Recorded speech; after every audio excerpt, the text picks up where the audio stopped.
Welcome to Martin Nathanael. Martin is a very interesting person. He's got a very interesting sort of background. I won't go into great detail, but it includes a background in Judaism. He's also an Anglican priest. He's also an interfaith minister, and he's done lots of other things too. So he's very interesting. And he's going to address this subject this evening, the art of awakening. So thank you for coming, and I'll hand over to Martin now. Thank you, Martin. So, it's about time you all woke up and rose up from the dead. And by the way, I'm paraphrasing St. Paul, so don't get at me. In Ephesians, the Apostle Paul says, "Awake you that sleep, and rise up from the dead, and Christ will shine on you." There are many passages in the New Testament which talk about waking up and rising from the dead, and they're not just meant to be taken literally. They have a metaphorical, figurative sense to them. And I'll just give you a few more just to show that I'm not making this up. For example, in the story of the prodigal son, when the son comes into himself and says, well, I ought to go back and see if the father will take me back. The father is joyous and he says, "My son was dead, but he is alive again." So that's another way in which the word death is being used metaphorically. And when somebody said to Jesus, "Yes, I'll follow you, but not just yet. I've got somebody to bury." Jesus said, "Let the dead bury their dead." So this metaphorical use of the word death is quite significant, and also sleep and waking up. It's quite interesting also that if you look at Genesis, God tells the man that, if you eat of the fruit of the tree of knowledge, in the day that you do that, you'll die. And of course he doesn't die. He goes on living and, together with Eve, produces a family.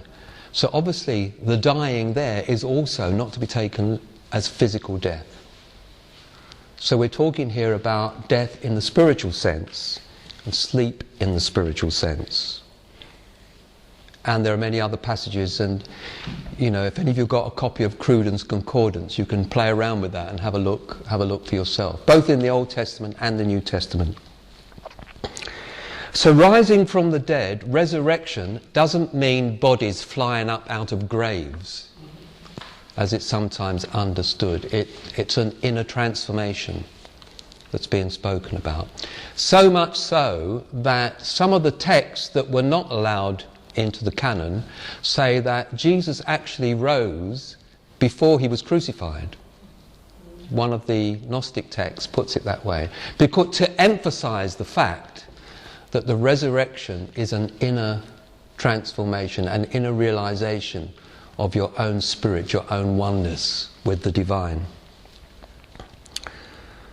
And if we move on from the New Testament, we'll find that the early fathers of the church were very much of this mind that inner transformation was very, very much part of their work with their communities.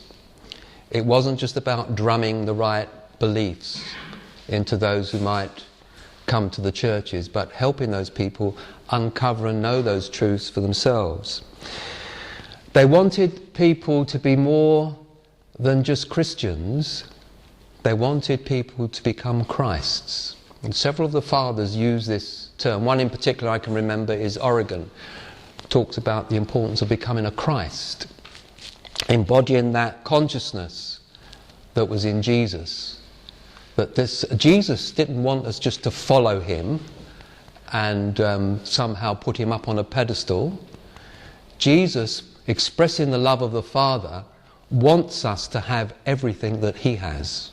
If you love someone, you want them to have everything that you have. Even to use it on using from our own experience of love in the world, you want to give everything to the one that you love. So nothing is held back. And this is how prayer was also understood. Prayer was not understood as the use of a series of words or sentences. Prayer was understood as inner transformation. So, for example, Evagrius, one of the early church fathers, who's probably better known in the Eastern Orthodox tradition, writes of prayer, prayer is the ascent of the soul into God. There's no mention of words. Now, you might use words. It's not to say that words are not to be used, but essentially prayer is that movement whereby you expand and open and you come to the point where you can say with St. Paul, I live yet not I, Christ lives in me. Where's the ego gone? Where's Paul? Who am I? This is the Christ, the Spirit. And if we practice spirituality sufficiently, we will find in time that some of that will begin to happen. You'll be surprised at the words that come out of your mouth or the situations that you'll be able to deal with because you've allowed yourself to surrender to those qualities, those resources that we all have within us. Christ in you, the hope of glory. Christ in you. Christ in everyone. Christ in your brother, in your sister, in the rich and the poor, in the conservative and the Labour. Can you see Christ in the... Are you going to sit back and moan and feel resentment against your brother who was elected? Are you going to see Christ in David Cameron? It's a challenge, isn't it? But it doesn't mean you have to vote for him. Doesn't mean you have to agree with him. Okay? Jesus, do we take Jesus seriously when he says, love your enemy? Do good to them that hate you. So the first step is to be able to rest in that consciousness within yourself, because if you don't have it within yourself, you won't be able to see it in anybody else. Okay? So prayer was seen not just as a way of asking God to make 2 + 2 = 5, but was a way of knowledge. Prayer was a way of knowledge, which I can come to know God. Okay? The gnosis, which by the way, St. Paul is full of gnosis. Somebody counted and found that he uses the term about 24 times in his letters. So gnosis in itself is not a heresy. Okay? It is simply one of the qualities of the Spirit, like love, intelligence, faith, knowledge. To know, We all want to know the truth. It's something that is natural, which makes people into philosophers and scientists. So it's a natural quality that we all have. And in the Middle Ages, you see, this has somehow died out in the church over the centuries, and there's a much more, even today, there's still this emphasis on belief, what we believe, you see. But you'll find, if you go back even to the Middle Ages, that there was a very strong emphasis on the importance of self-knowledge. Now, I picked up this little gem in a bookshop recently. It's called The School of Self-Knowledge, and it's actually some writings from the 12th century, monastic writings. And I'll just read you a little bit from this little text, which is called The Inner House of Conscience, written in the 12th century. Self-knowledge or conscience is knowledge of the heart. This means firstly that knowledge which the soul acquires about itself through reflecting on itself, and secondly all knowledge of other things which it obtains through knowledge of itself. So he's more or less implying that if you want to understand other things, you need to know yourself. Self-knowledge is the first knowledge that's important. And this self-knowledge has all sorts of benefits, because it enables one to really unite with other beings. So speaking on this subject of knowledge, this particular writer, in another text called The Perfect Christian, They've got their lovely titles, these monastic writing. He writes, "Whatsoever you are substantially, that also am I. Every rational soul is an image of God. Therefore, whoever looks for God's image in himself seeks not only himself, but also his neighbour and friend. He who finds the object of his search within himself finds the same image in all men." Quite a nice little... And I find, the reason I read things like this, I find this to be true in my experience. And it's important that we try and find, is this true in my experience? And by the way, whenever I run groups, whether it's in a church context or outside, I always say to the people who come to my group, don't believe anything I say, find out if it's true in your experience. Because that's what matters, That's what really matters. So, even today, and I got this feedback from a vicar in another church in York where I gave a series of Lent talks for the deanery, for that particular deanery. He sent me a very nice letter thanking me, and in the letter he said he's realised after his talks that the churches today do very little in the way of teaching people how to pray or how to meditate. You have to go to specialists in monasteries or that kind of thing. But really it should be part and parcel of the life of a Christian community, or any spiritual community for that matter. So I'm going to say a few things about the importance of self-inquiry. And I want you to understand that as I share this with you, I'm not speaking here as a maverick. I'm speaking to you squarely in a tradition that goes back to the early fathers. And I've got a whole host of quotations from these authorities, but I won't bore you with them all. Let's just take two of them. St. Augustine in the 4th century. Self-knowledge is the crucial first step towards the knowledge of God. And Clement of Alexandria, a couple of centuries earlier, he was head of the catechetical school in Alexandria. The most beautiful learning and the greatest is to know yourself. For whoever knows himself knows God, and whoever knows God becomes like him. You don't often hear so much this concept of becoming godlike, But, if God was to create anything or manifest anything, it must be a form of self-expression of divinity. Everything that exists is the expression of divinity. It is God expressing itself. Whether it's in a human being, or a stone, or a tree, or a scorpion, it's God expressing itself in some way. Everything fits, has a thread that fits into the kaleidoscope of creation. Comes out of God expressing itself as that. So it has its purpose. You might wonder what a mosquito, what its purpose might be in the order of creation. We might not know what its purpose is, but I'm sure it has one. So self-inquiry. Jesus says, "Seek and you shall find, knock and the door will be added unto you, ask and you will receive." So there is this right in the heart of Jesus' own teaching in the Sermon on the Mount, this encouragement for us to find out who we are, to know oneself.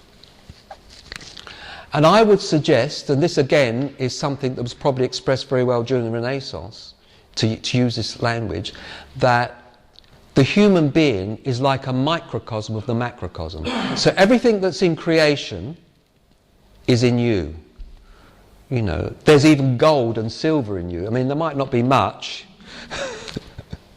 We dig in the earth, but, and we find gold and silver and all sorts of elements. And of course, our physical bodies are of the earth, and they contain all of that. And we have deeper levels of being than the physical. So whatever exists on the macrocosmic level also exists within us. And to take a model from the Jewish esoteric tradition, which is Kabbalah, which some of you may have heard of, let me just express the idea of four worlds which are true macrocosmically, that means throughout the whole creation, and true within us as individuals. So, and I want, as we go through it, let's just see if this is true in our experience. So the first level of existence is the physical, isn't it? And we need to go through this when we're seeking to know myself, to know yourself. So there's the whole physical world, which contains all the elements, contains energy, which contains that which changes. And of course all that happens in the microcosm as well. We have all the elements within the physical body. Changes take place. We experience cold and heat, pleasure and pain, and so forth. So there's the whole physical world, which is true universally and individually. And then there's the whole psychological world.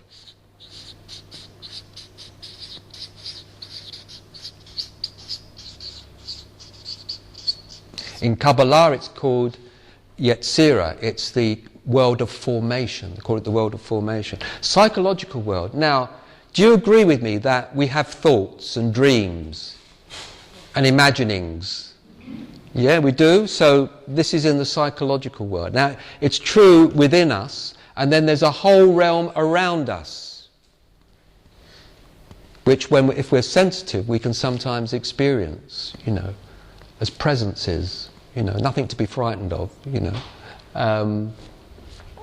So there's a whole psychological world around us. And sometimes we're sensitive. There's been a lot of work going on recently, even in scientific realms, where it's shown that where there is love between people, we can sometimes pick up what's happening on the other side of the world. There's this connection between us that's been discovered in the animal kingdom in particular. I'll mention Rupert Sheldrake. If any of you know his books, you'll find that he's explored this from a scientific point of view, that there is this psychological connection on a macrocosmic scale between us. And of course there's that which goes on within us. Now it starts to get interesting that, and of course these worlds pervade each other. The psychological world is finer than the physical world. It pervades the physical world. Okay? Then we have the spiritual world.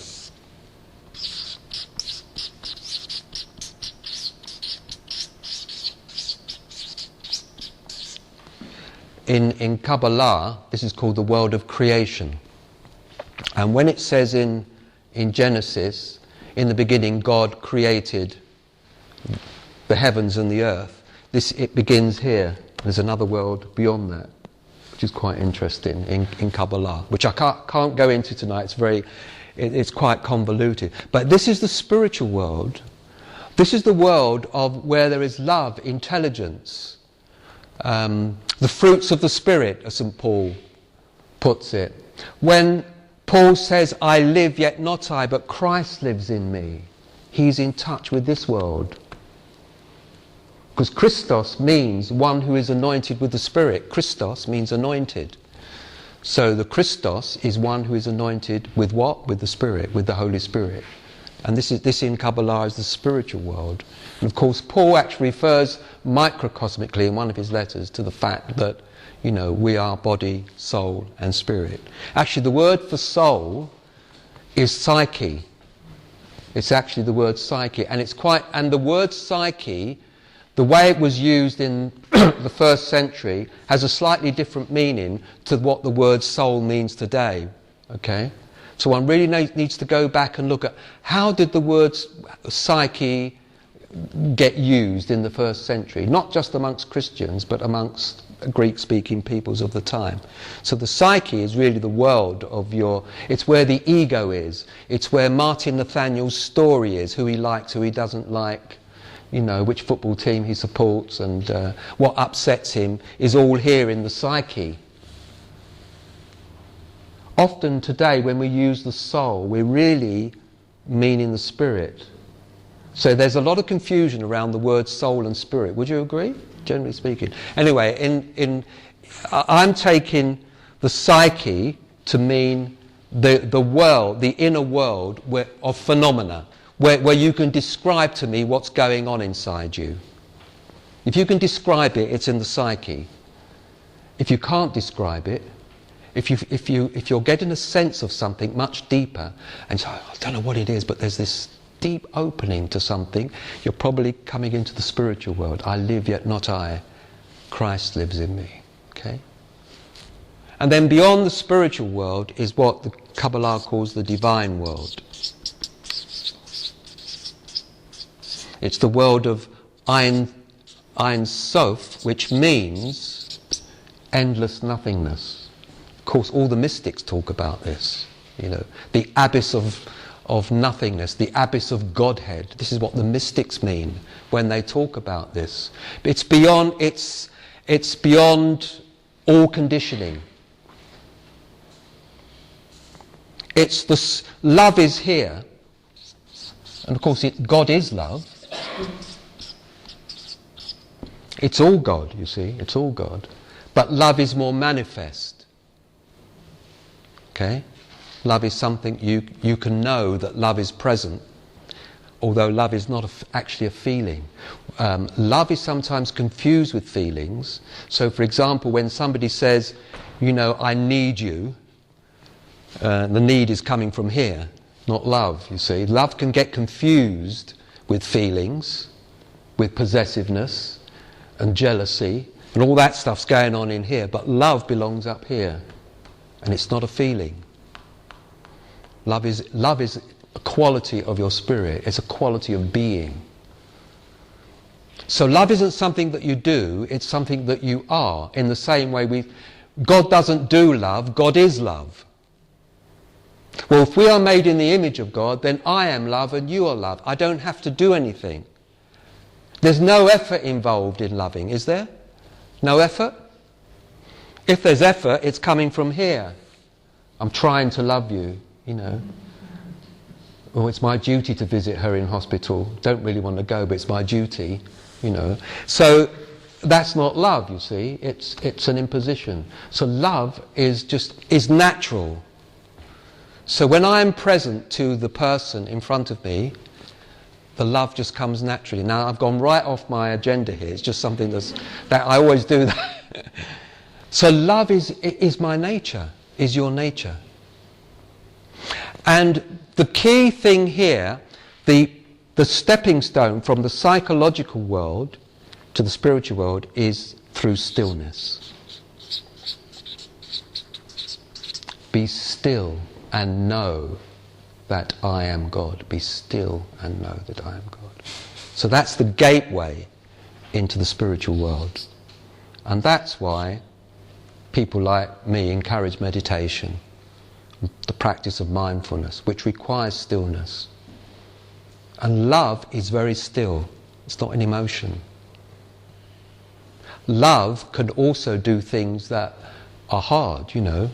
I don't know if you know the Prophet by Khalil Gibran. He says, I can't remember the quote exactly, he says, the same love that will caress your branches in the wind is the same love that will prune you, you know, to help you to grow. So love is not sentimental. Love is, because love, being one of the qualities of the spiritual world, it would be one with the intelligence. It is one with knowledge. You see, the love, knowledge, intelligence, faith, patience, and all these qualities of the spirit, they're just different aspects of one reality, which is in all of us, which is the Christ in you and me. Okay? The Christ. Not to say that we can access it all the time, but through spiritual practice, not just going inwards, but by going outwards as well, we can find a way to let go of Martin Nathanael's history, his needs, you know, his likes and dislikes. It's best if I talk about myself. Because the degree that I do that to that degree, another quality can come through, which is not Martin Nathanael. Let me just give you an experience that happened to me a long time ago. I was once on my way home from the library, and as I walked down the street, this was in North London, there was a man and a woman having an argument, and the man was being very violent, and I just walked past. I went home and I felt very uncomfortable that I'd walked past, and I should have done something about it. And for some reason, I was in my 20s at the time, for some reason I got out of my bedsitter and walked back to the house where this was going on, and the man and the woman were sitting outside. So I didn't know what to do. I just went up and sat down next to them, and I started to speak. And I know that I spoke with authority. I can't remember what I said, but the words just came out of that stillness, out of the love that was there. And so I taught myself something. It's never too late. I felt something happened there that was that changed the situation. I had another experience when I was in my pre-Christian days, when I was a young Jewish man, and I was in a group of Jews and Arabs who believed, we were quite idealistic, but we believed there might be a way for the Palestinian and Arab nations and Israel to get together and resolve their differences, you see. Anyways, there was a meeting we discovered in a hotel in London of the PLO, the Palestine Liberation Organization. We decided to leaflet the delegates as they went in and tell them about our ideas of rapprochement between Jews and Muslims, you see. So we were giving out these leaflets,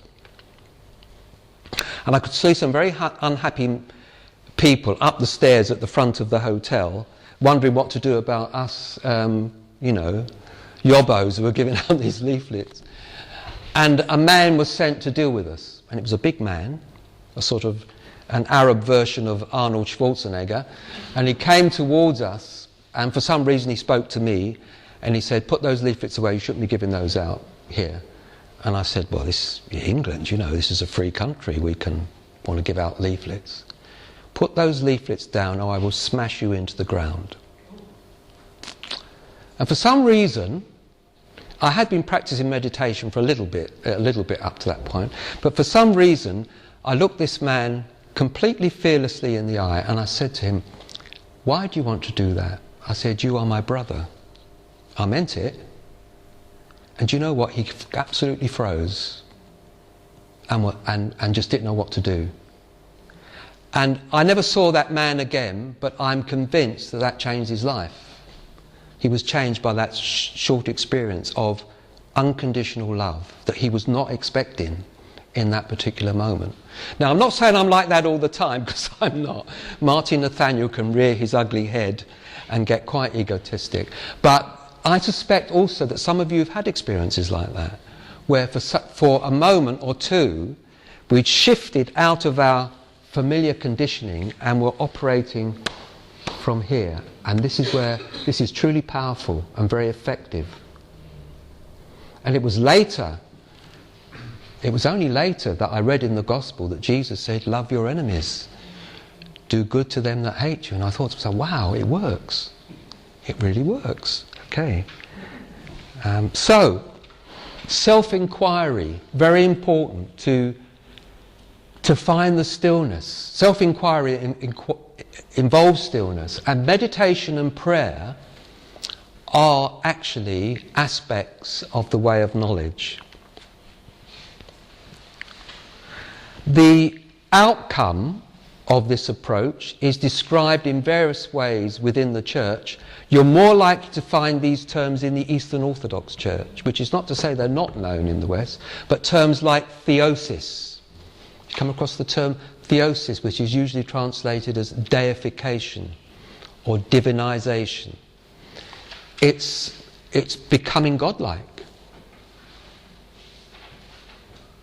When Jesus was being attacked for saying, I and the Father are one, he didn't try and justify it as for being anything special or different from anyone else. What did he do? He quoted the Jewish scriptures. He said, is it not written in your scriptures, you are gods?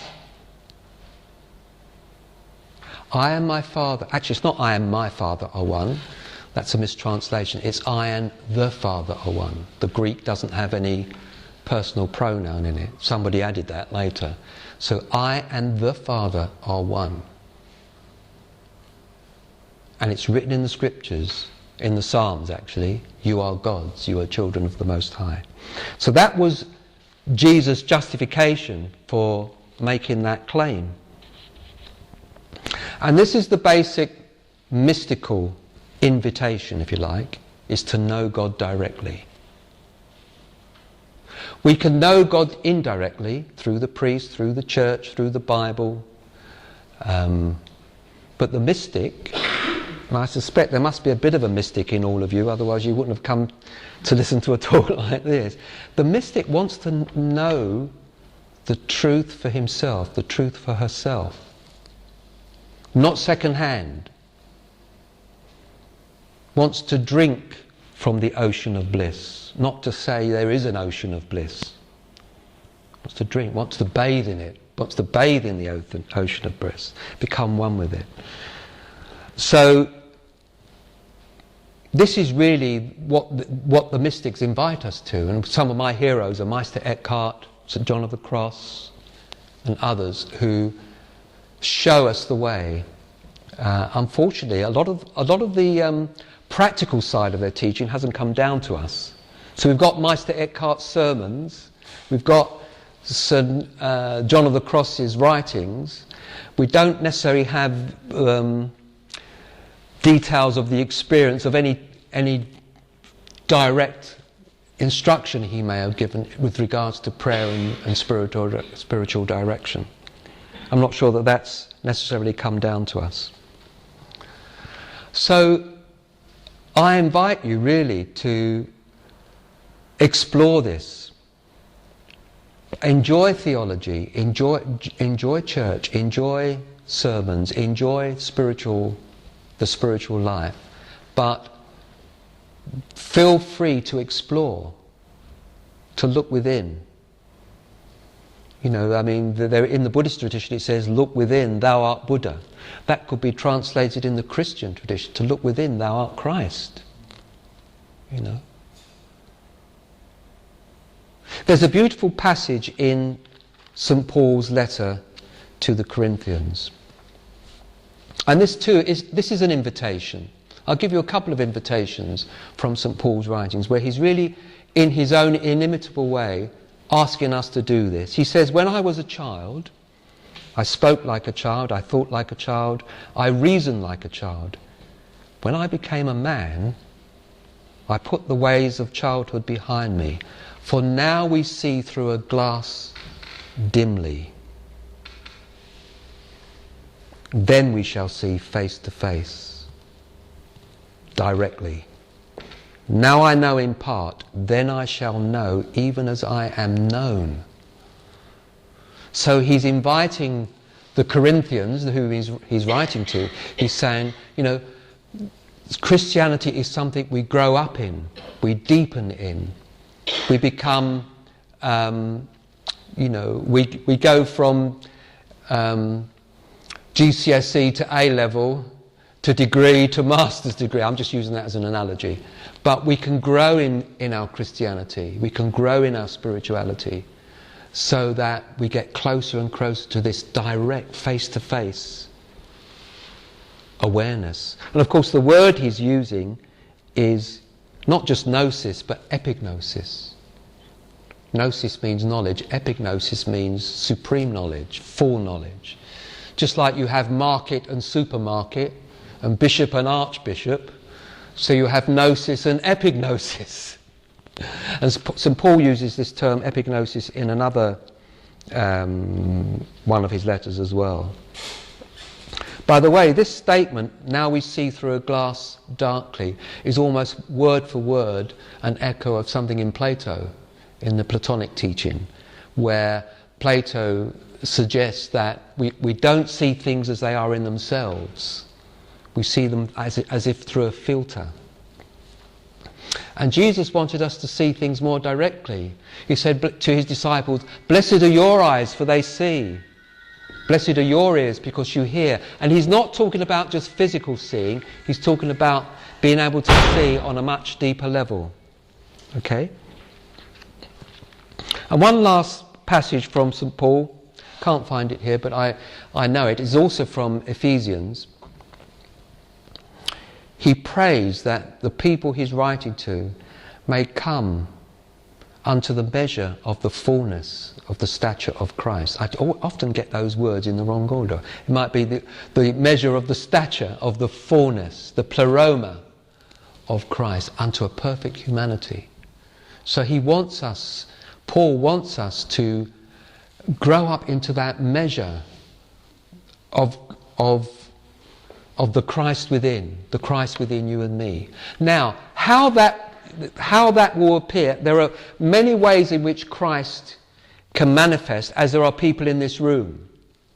So it's not a negation of your personality, it's not a negation of your skills, it's not a negation of the way you do things, it's not a negation of what you enjoy, or what you eat, or anything like that. It's not a negation of any of that.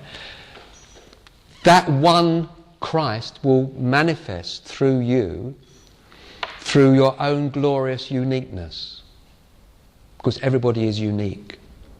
So becoming a Christ doesn't mean becoming a clone of Jesus. You know, you don't have to wear long robes and sandals and grow a beard or be a man. You know, the other thing to remember is that when the word man is used in the New Testament, it's often a translation of anthropos, which does not mean man. It's a non-gender specific term. So, you know, for example, when John says at the beginning of his gospel, all things came into being through the Logos, and in him was light, and the light was the light of man. It's the light of anthropos. So you could say it's the light of man and woman, the light of humanity. Okay. So sometimes the translations are a little bit misleading. Okay. So the Christos is not male or female. In fact, St. Paul again, bless him, tells us, he says, in Christ there is neither male nor female, bond nor free, Jew nor Greek. So Christ is beyond all these differentiations. The Christos is up here. And it pervades the psychological world. Because the first step actually towards opening to the Christos takes place in the psychological world. You have to intend to be still. I'm going to be still now. I'm going to sit down. I'm going to turn my mobile phone off. You know. And I'm going to meditate. So the intention begins here. And then, of course, as you become still and you open and you refine the level of your consciousness, you start to open up into deeper levels of your own being, which are both macrocosmic and microcosmic. The interesting thing about this, we talk about going inwards in meditation. You see, it's all, language is quite limited. You'll find, if you meditate regularly, that actually you're expanding.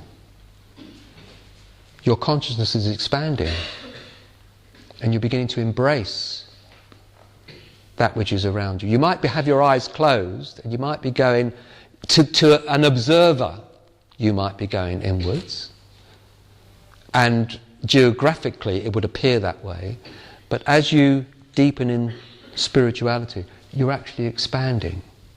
You're becoming universal. Okay, so I get the sense that I should probably stop for a little while now and see if anybody wants to share something related to what I've talked about or ask a question.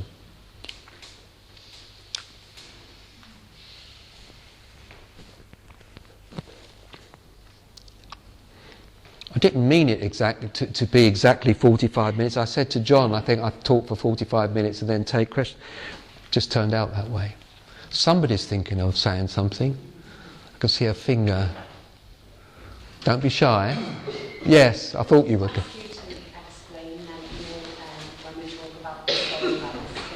Yes. Is the soul kind of like the wave that the spirit would be like the ocean? Okay. I think it's safer if we go back to the biblical terms. Okay? Right, because, you can read books and writings where the writer by soul means this level, and another writer will mean something else, you see. So if we stick to the Greek terms, so you've got the soma, which is the body, or sarx, which is flesh. You've got the psyche. The psyche, which is usually translated as soul or life. Now this is interesting. Again, coming back to the language, if any of you can get some Greek into your reading of the scripture, it would really help. New Testament. You see, when Jesus says, "Greater love hath no man than he who lays down his life for his friends," the word for life is psyche. Whereas the word that usually implies eternal life is zoe. Yeah? Zoe, from which we get the word zoo and zoology. Now, zoe is always used in the context of eternal life. So, for example, in St. John's Gospel, where it says, in the Logos was life, and the life was the light of the anthropos, it's the word zoe that's used. Okay? When Jesus says laying down his life for his friends, he's talking psyche, because you can't lay down your eternal life. How could you lay down your eternal life? Do you see what I mean? So it's what Jesus was laying down, and you see that's normally, he wasn't even talking about his body. Okay? I mean, the crucifixion was physical, yes, but the real surrender, the real sacrifice that Jesus made was at the psychological level, where he surrendered his personal needs, Oh, Father, take this cup away from me, but no, not my will, your will be done. Yeah? Do you understand that? So this is so actually, if we start to look at what the Greek terms are, it starts to open up different meanings that are not obvious from the English translations, okay? And from my perspective, sometimes the English translations are just damn wrong. Okay, so you've got the body, the psyche, which is the psyche is everything you think about yourself. I'm good at this, I'm no good, he loves me, she doesn't. Your conditioning, your tribal connections, all this is to do with the psyche. I'm Jewish, I'm Christian, I'm a Hindu, that's psyche. It's an idea, isn't it? Actually, I'm not a Hindu, or Christian, or Jewish, or American, or anything else. I'm not. None of that. This is what I am. This is all gonna. One day, this is all gonna fall away. This remains. Who I truly am is not born and does not die. Now, don't believe me. Find out if this is true. Is it true that there is that in me, my true self, is not born and does not die? So this is where we get up to the spiritual, the pneuma. P-N-E-U-M-A, the pneuma is the spirit. Okay. So when you speak about knowledge, you're not talking about intellectual. No, that's here. Intellectual. How many miles is it to Newcastle, and the Earth is 93 million miles from the sun. That's in here. Maybe true or not. I mean, I'm taking it on, on faith that is the case, because people tell me that the sun is 93 million miles away. I don't actually know that, do I? It's what I'm told. Okay. So the gnosis is not intellectual knowledge. So you could know everything that's in the Encyclopaedia Britannica and not have gnosis. So gnosis means experiential knowledge. Yeah? So, for example, I could have an apple, and I could tell you, how much it weighs, and which orchard it comes from, and which supermarket I bought it from. But I don't really know the apple until I bite into it, actually taste it, connect with it, and allow the apple to become part of me. So a lot of what people talk of as knowledge is actually not real knowledge. This is where the Platonic teaching is quite helpful. He distinguishes between direct knowledge, the gnosis, and has a different word. I forget what the Greek word is. I think it's dianoia. It's a different word for knowing, who's the current leader in Athens and so forth. Yeah. Does that help with the? So you've got the psyche is really it contains everything about you that you think you are. But actually, as we get here, we start to become more universal. But isn't it glorious that we can be one spirit, one God, one reality, and yet be manifestly different, all unique at the same time? Isn't that extraordinary? But God is one. In truth, we are one. At the deepest level, you can be absolutely at one with another when all differentiation disappears. Yes? So you said that meditation stillness helps you move from the psychological to the spiritual. Yeah. How do you then move from the spiritual into the divine? Okay, right. Now, this is something you can do. You can sit down, you can be still, you can let go of all your agenda. What's your name, for example? Linda. So Linda, so you just forget your Linda and who owes you anything, or all the concerns of life. You just let all that go. Because in the moment, when I'm in this moment present, I don't know my name. I only know my name when I'm thinking. Isn't that true? When I'm absolutely still and present, there's just this isness. So I'm starting to be very, very still, and I'm starting to access this level. Okay. Now, this is not up to you. This is where grace comes in. So, if you're trying to get a mystical experience, you'll be disappointed. That's where I'm going wrong. Give up trying. Give up trying. You see, it is thy will be done. Okay? Thy will be done. And people, the true mystic is not out to get experiences. So I saw these flashing lights, or these angels appeared. Actually, if you read some of the mystical literature, they're quite hard on this. St. John of the Cross is very hard. He will say something like, if an angel appears in your prayers, ignore it. It's a distraction. Do you want the angel or do you want God? Yeah? The Cloud of Unknowing is very similar. You know that little book, The Cloud of Unknowing? There are many distractions, including, quite beautiful distractions. So, in a way, the true mystic is quite ruthless, in a way. Quite laser-like in their approach, because certain psychological and spiritual experiences can be quite mesmerizing. I was bathed in love, and I had this experience, and I heard voices speaking and sounds and harps playing and all sorts of things.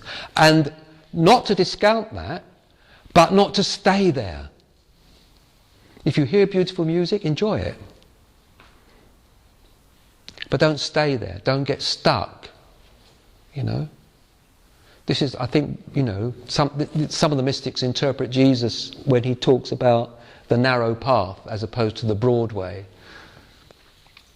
It's about going, So you can. This is what you can do up to this point. You can become still. Everybody can do that. And then what will happen, as we start to meditate, you'll find that thoughts coming, and did I send the check yesterday or not, and oh gosh, am I supposed to meet someone? And thoughts will come in, and then when you notice it, you let the thoughts go again. And you might spend, in your meditation, you might, on 30 occasions during your meditation, suddenly notice you're thinking, and then you let it go again, you surrender. And the key thing with meditation is to keep practicing it over and over again, and stop saying this is a good meditation or that's a bad meditation. In fact, over time, you'll notice the inner changes that are taking place within you. You may not notice it during a particular practice of meditation. You may be sitting there and you may be locked in thoughts for half an hour. Okay? But what you're doing is you're gradually polishing the mirror of the mind each time you meditate.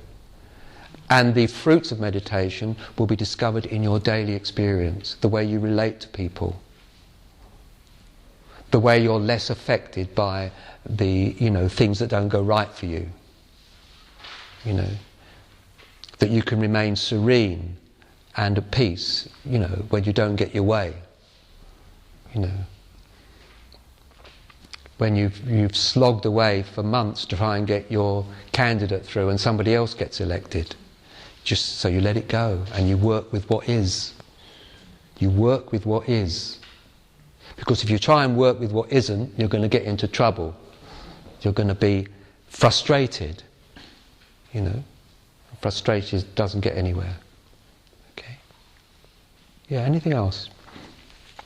We'll do a short meditation in a moment. See if there's any more. And if yes, you want to ask something.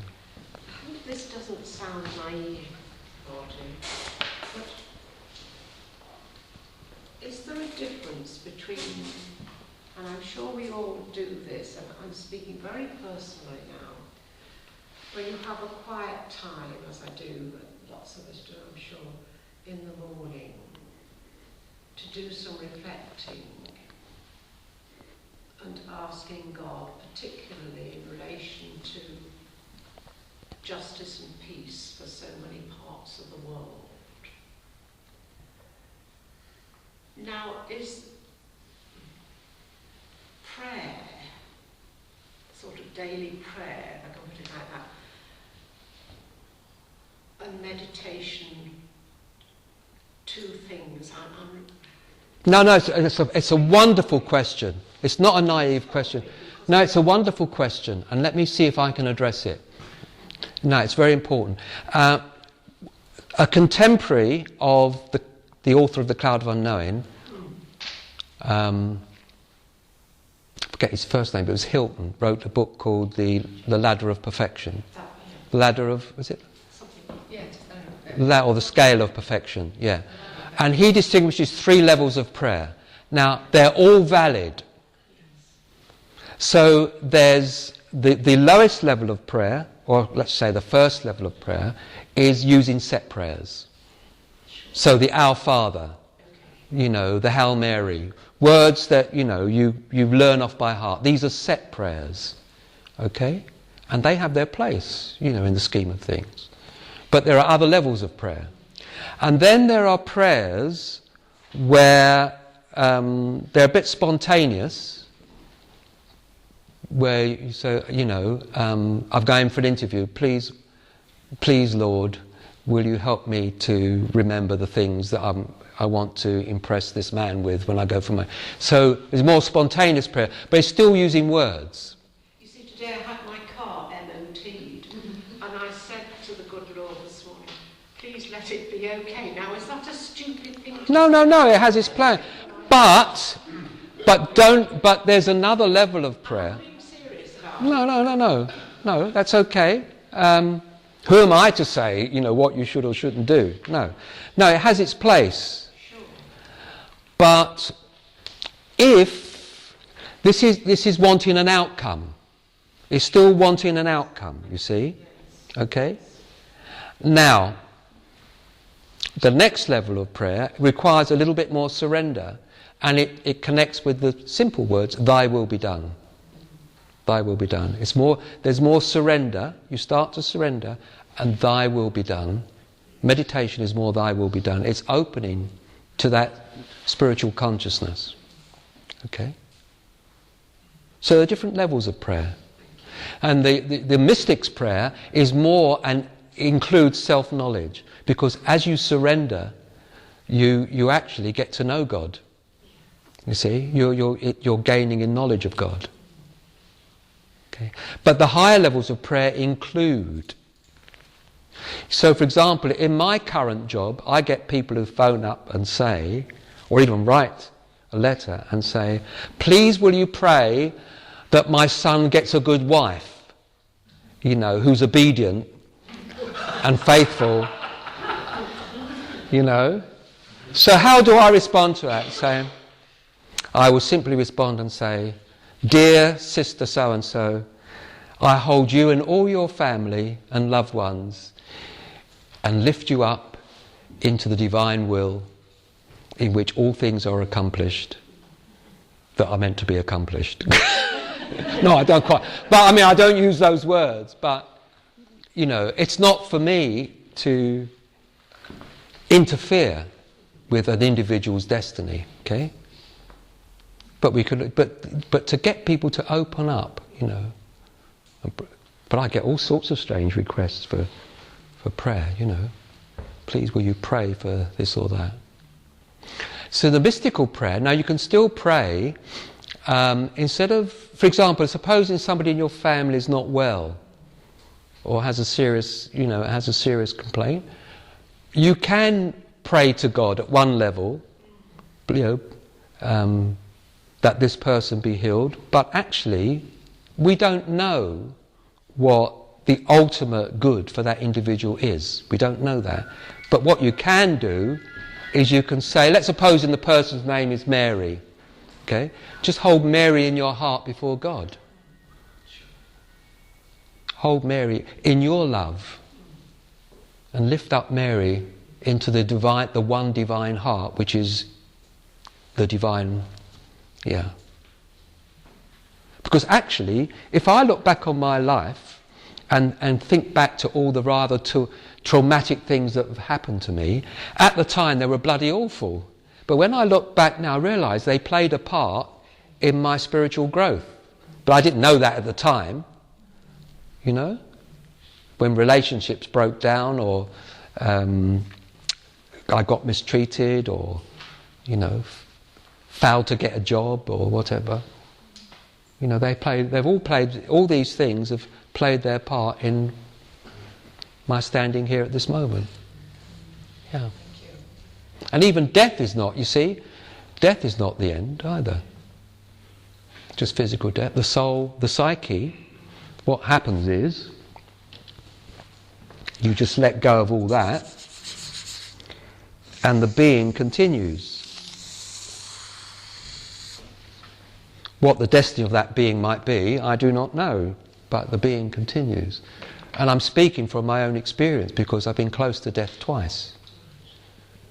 I nearly drowned as a boy, and I was in a car accident as an adult. And in both those experiences, I experienced the first phases of leaving the physical form and discovering the truth that in fact one does not die, the body. You see, and again, our language is very unhelpful sometimes. So we might say, for example, you know, my uncle died yesterday, but that's not true. The truth is that the body he inhabited died yesterday.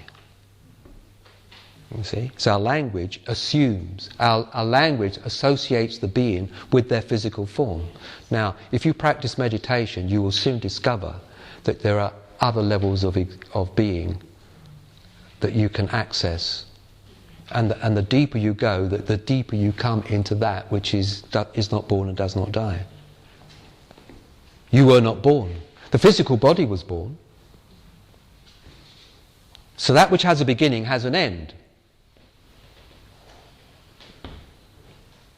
And some of the church fathers actually say things like this, but you don't read it very much in modern theology. You know, that we existed in the Logos. The Word, which isn't a word, by the way, the Logos, it's the manifesting expression of the divine, is the Logos. Of which one translation is word, but it can also be translated in other ways. Word, in the sense that, a word is what comes out of my mouth, is an expression of what I'm thinking. So in that sense, it can be understood that way. But the Logos is God expressing itself. And then it goes on to say, and all things came into existence through the Logos, through it. It's not a he or a she. In fact, when William Tyndale translated the New Testament, he used the word it instead of he. Don't believe me? Go and have a look. He used the word it, and then later it was changed to he. But the Logos is not a he. It's a universal principle, which is, it's the divine expressing itself through everything and becoming everything.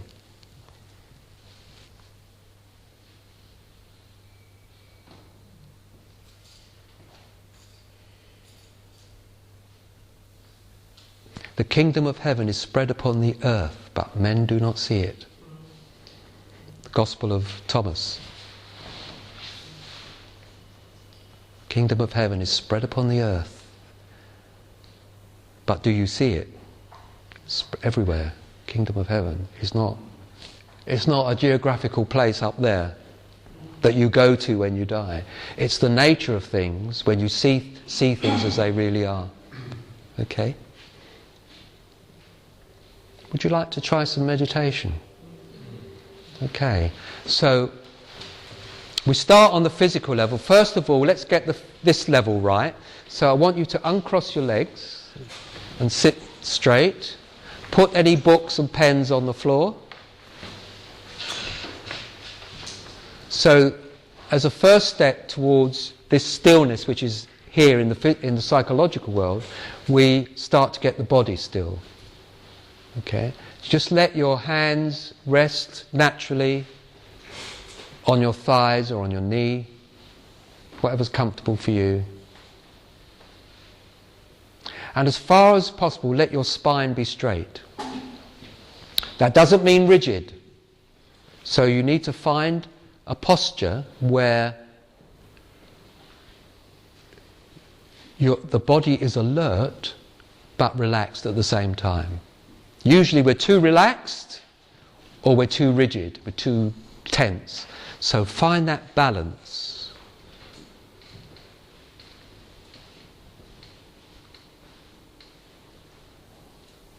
And keep the body still. So find a position that you don't have to move from for about a quarter of an hour. If you can stay in this position, that would be helpful. And become aware of the sensations of the body. Be aware of your feet on the ground, the clothes against your skin, the air around your face, the tingling, the little sensations of the body. Become aware of those sensations. These are not distractions to meditation.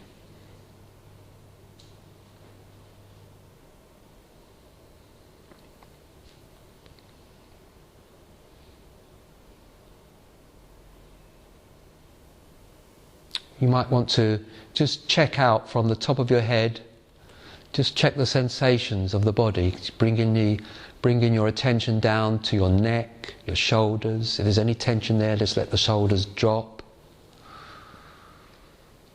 If there's any tension around your mouth, sometimes we hold our jaw tight, just let it drop, let your face be soft.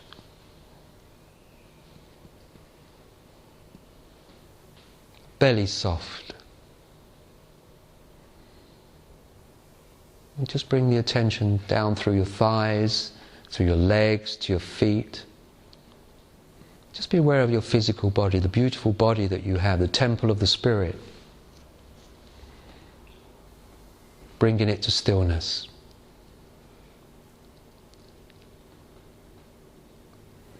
And let your eyes be closed. You're still keeping the sensations of the body. Hearing the sounds around you. There's the sound of my voice. There's some birds in the distance.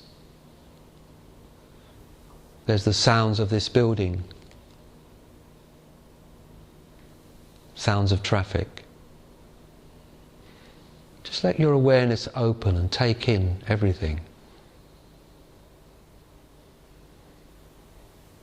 Nothing externally distracts us from this stillness, from this meditation. In fact, it can help us. We're in touch with the physical world. Sensations of the body, the sounds around us, spaciousness that brings. And we're also aware of thoughts.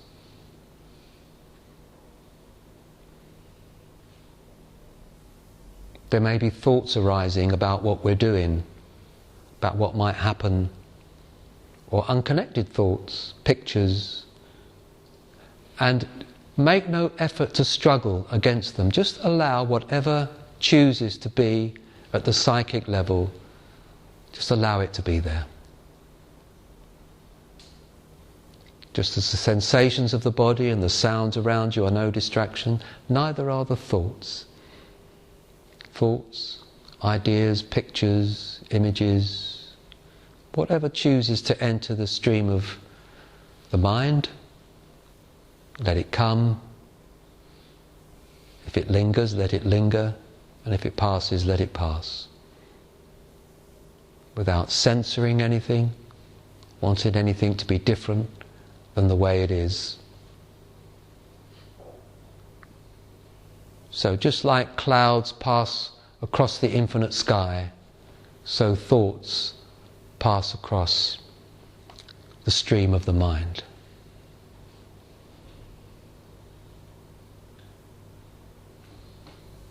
Sensations of the body, the movements of the mind.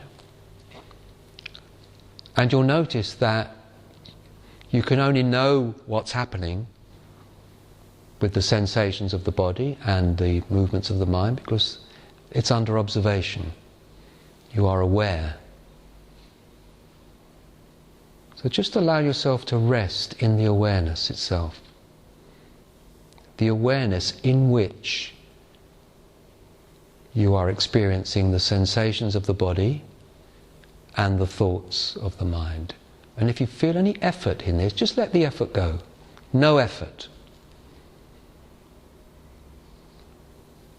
No effort required. Just being here. The simplicity of just being here.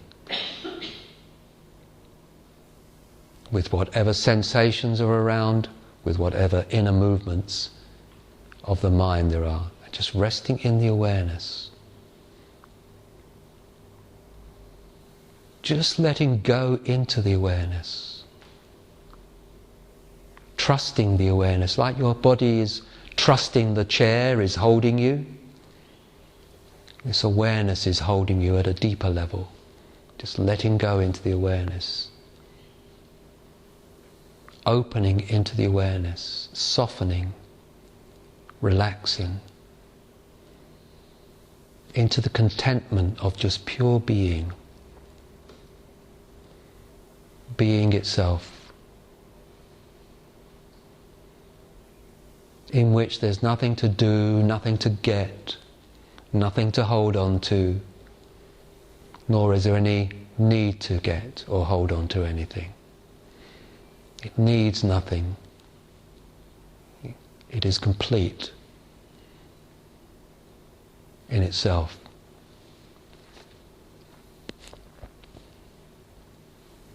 Meditation essentially is very simple and straightforward. We don't need to complicate it. It's just being. I'm just being here.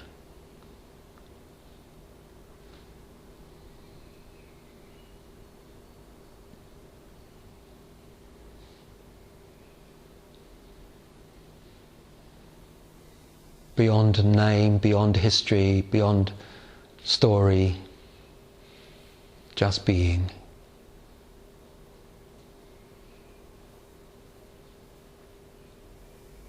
Allowing, surrendering.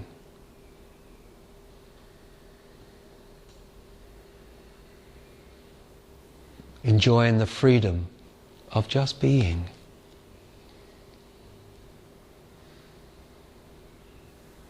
Beyond all responsibility, burden, claim, I'm just being.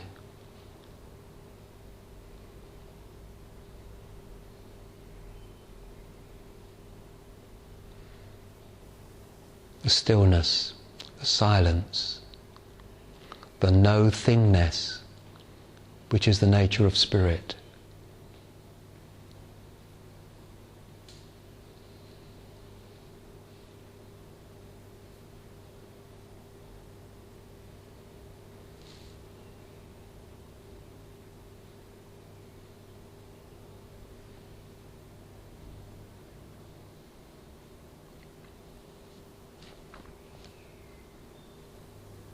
If your attention gets caught and you find you've followed a series of thoughts or ideas, that's okay. Just bring the attention back, just to the awareness, to this present moment,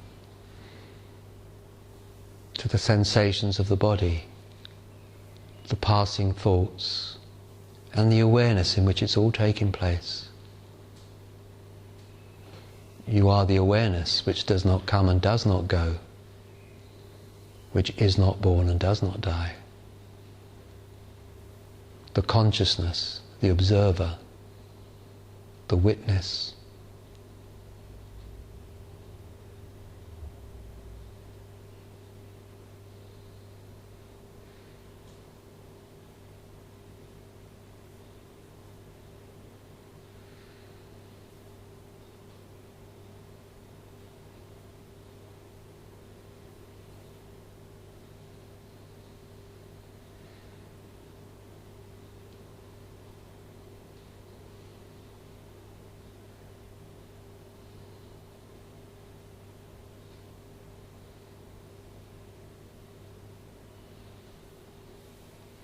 Even if you feel sleepy, doesn't matter. Just stay with the practice.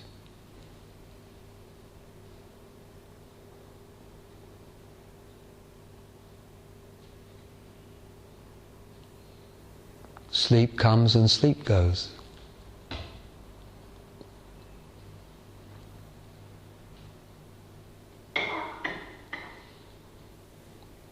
So gently bring the attention back to the physical body.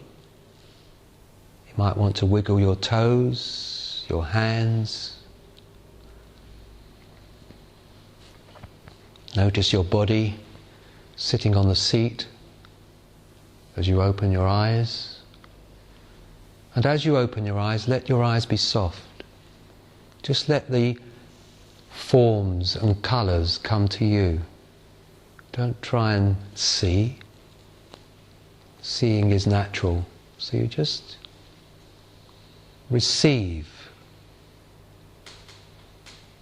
the impressions from the creation. Just receive. How easy.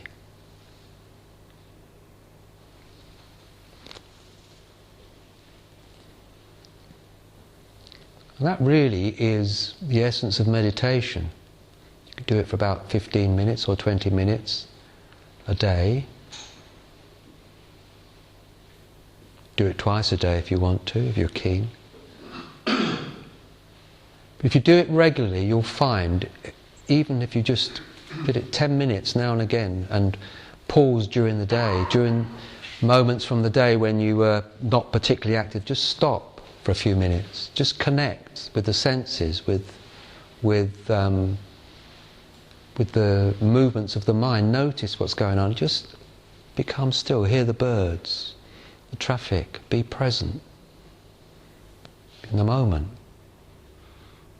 Gradually you'll bring in more of this. This is not going away. You'll still go shopping and pick your kids up from school and change the nappies and do all the, do all the stuff that, all this will still go on, but it'll be pervaded by more and more of this. Do you get it? Do you get it, you see? Becoming more alive, waking up, rising from the dead.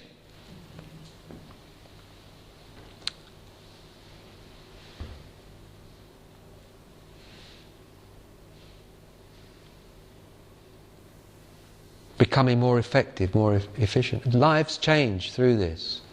You know, you think you've got a career, oh, your career might change. You know?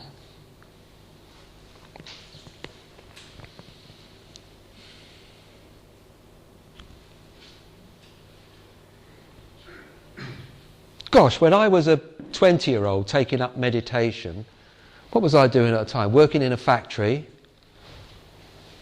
going to the, well, I'd given up going to the synagogue by then. I decided I was an atheist.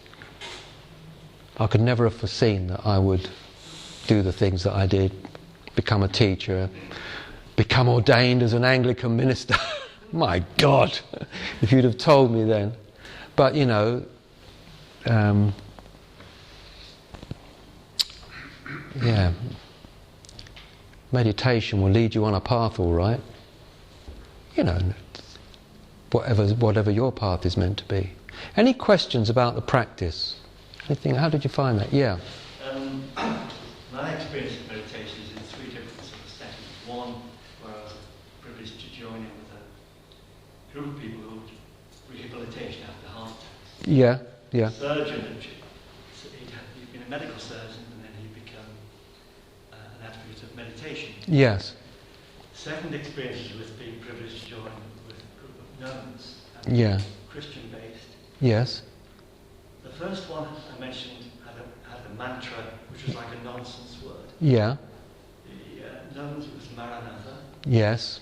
And then now currently I joined a philosophy group. It's Eastern tradition and it's like the word as a mantra to focus on. Yeah. And let the thoughts come through.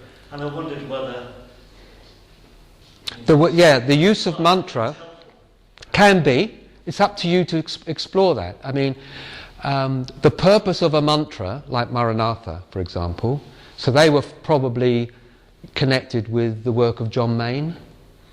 Yeah, whom I knew personally, by the way. Yes, a wonderful man. So what John Main wanted to do was bring the practice of meditation into the Catholic world, well, the Christian world, if you like. And he thought, well, the best way of doing that would be to use a mantra which is based on a word from the New Testament, because Maranatha is an Aramaic word which appears in the New Testament. It means "Come, Lord."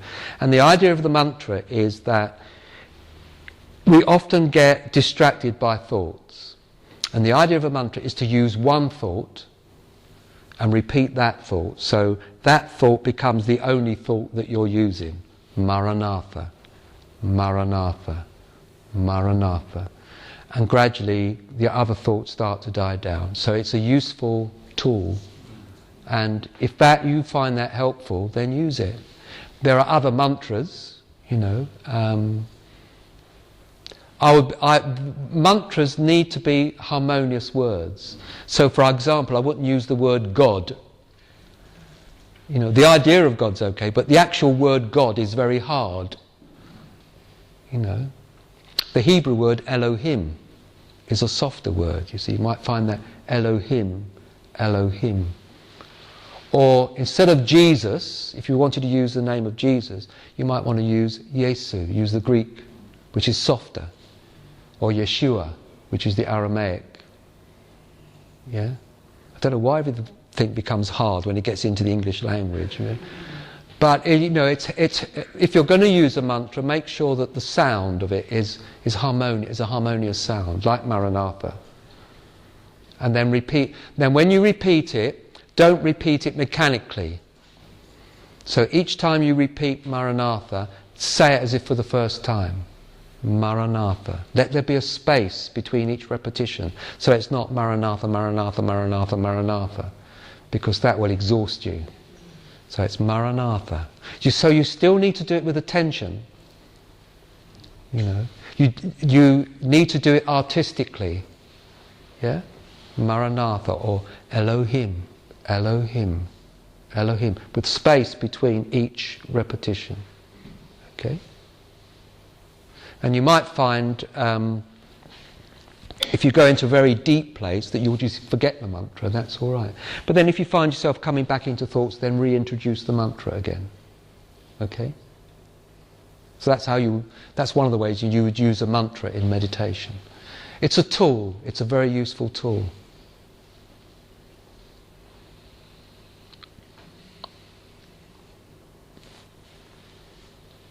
Yeah? It sounds like something that you can't get wrong, but I've heard two people have said to me that you should breathe in through your nose, out through your nose, or in through your nose, out through your mouth. Does it really? No, I would suggest you don't interfere with your breathing. So what will happen is, as you meditate, the breathing will slow down naturally. Now, the more complicated you make it, the more it's going to keep you here. You know, count to 3, count to 6, count to 3, count to 6. It's all head stuff. So what you're doing is, the way I've described it to you is the most uncomplicated way possible. It's just using the power of attention to notice the senses. You see, supposing you came in from the office, you've had a hard day at the office, you go in, you come round to your chair, and you sit down, you close your eyes and you meditate. You see, you're bringing all that energy. So that's why I say spend a little bit of time connecting with the body, allowing the energy of all that's happened up to now to die down. Yeah, connect with the senses, listen to the birds, hear the traffic. So you're creating a new event. You're not bringing the office into your meditation. Yeah, so you spend a little while, a few minutes, just centering yourself physically. So you don't. In meditation, we're not negating the physical world. A lot of people think that spirituality is, is overcoming the flesh. Fasting and asceticism and all that. It's not my way, I can tell you. So, if you enjoy food, just eat it with more attention. Now, if you eat food with more attention, your taste will change. I can guarantee that. See, just do everything with more attention. You know? I once changed a baby's nappy. I was doing some babysitting. And mind you, I also did change babies' nappies when I had my own children. This was before I had my children. I was babysitting for somebody. And I was practicing meditation in those days. I had to change the baby's nappy. I'm changing the baby's nappy.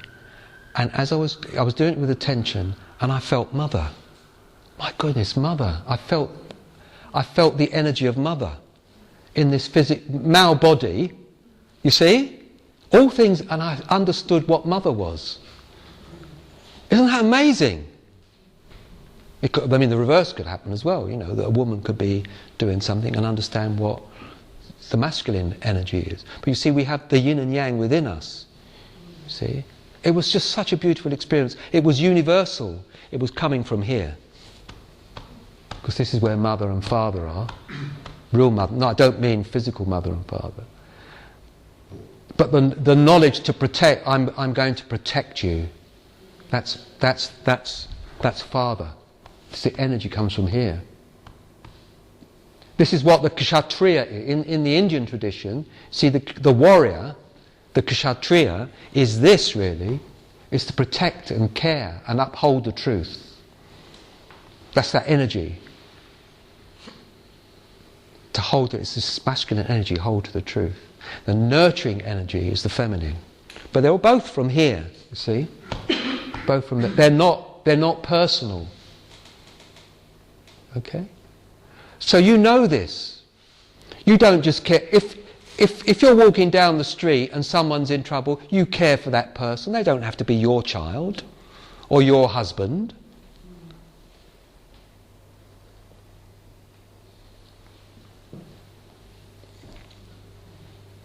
If you saw a kid running out into the street, you'd stop them and pick them up before they got hit by a car. It's natural, it comes from here. It's not personal. So, I just give you that example. Yeah. Following on from what that lady asked about how sometimes it can be confusing, in that we get told different things about how to meditate. Yeah. And it's interesting that you've described sort of 4 levels there, because generally, I think I'd be right in saying, a lot of people sort of use 3 levels. Yeah. And so I've been trying very hard, and I liked what you were saying about the trying aspect, and Yeah. that trying is somewhere between levels 2 and 3. Yeah. Where it's important, perhaps trying is not the right word, but to have a discipline Yeah. to keep going with it. But my teacher said, you need to stop the trying. But actually, I think you're right in that there is an element in which you need to try, because that grace is not going to come if you give it up, because... Okay, it's not in try. Let's drop the word trying and use the word intention. So, unless you have an intention, you wouldn't sit down in the first place. I must have an intention to meditate, to sit down here, to get me into the seat, to sit down, to let go of all that's happened up to now and to meditate. Then you surrender, you let go. Okay? And it's the intent, it's not, in a way, if you do it wrong but the intention's right, it still work.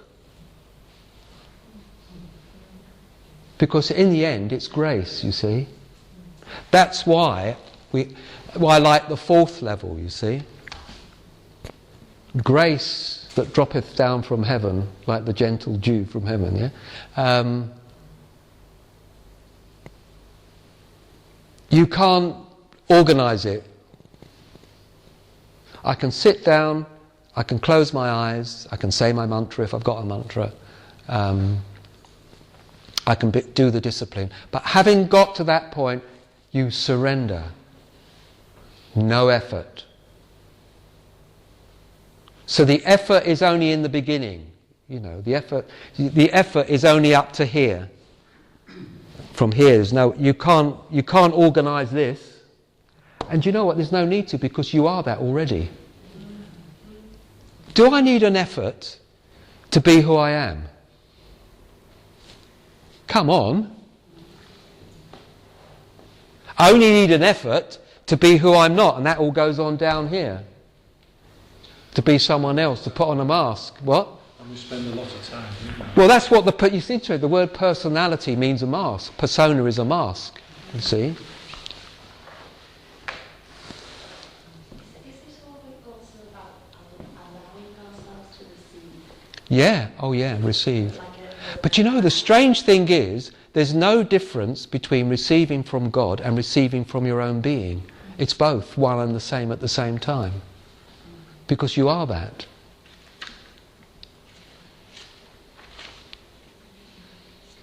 Let's turn it on its head, okay? Let's look at... we've got a little bit of... Oh no, we haven't. We've got to stop. Can I just do one more thing? Are people all right for just another couple of minutes? Okay, God is everywhere. You agree? I once put this to a class of children. I said, where is God? And a little boy put his hand up. I said, he said, God's everywhere. I said, well done. I said, so if God's everywhere, is God in this room? Yeah, God's in this. Is God in me? Is God in you? Is God in the toilet? Is everywhere sacred? Yeah. So if God is everywhere, if there's a me that's separate from God, is God everywhere? There cannot be, if we take the theological truth that God is omnipresent, because that is, theology says that, there cannot be a me and God. Because that would deny that God is everywhere. So there cannot be me and God. God is right there. I'm looking at God right now.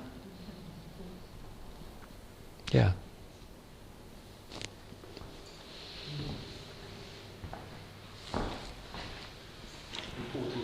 It's deep and it's powerful. And I know there are many of us here who want to continue this journey of exploration, of deepening, of opening. And there are many ways of doing that. Here at St. Bride's, for example, on a Wednesday at 5:30, we have a time together which is a time initially of mindful movement. And then at 6:15, we go into a time of meditation. So if there are any people here who would like to join with others for the practice of meditation, that would be one occasion here in this building where that's taking place. But as well, I'd love to have your feedback sometime as to whether you feel these kind of meetings that we've been holding are worthwhile, whether they're helpful. And I'm also quite interested in whether we perhaps at some point in the future start a more frequent regular group where we can meet together to reflect on these things. I mean, there are already various groups and we can tell you about those, but maybe a group where we can talk and reflect, share experiences and share meditation together. So do feel, I mean at the moment I tend to be the one organising these meetings, so do feedback to me. And also if you have ideas about other speakers, other things you'd like to be doing, then please come and tell me. So I do have a sense that this evening has been an important time together, it's been valuable. So I want to say thank you to you, Martin, for coming. And also a reminder that we are meeting with Martin tomorrow morning as well at 10 o'clock. If anyone is able and wants to come to that, just have a word with me and I can tell you where to come and make sure there's going to be room for us. So you'd be welcome to that. And you're welcome to come to the club as well if you want. So shall we just say thank you to Martin? Thank you.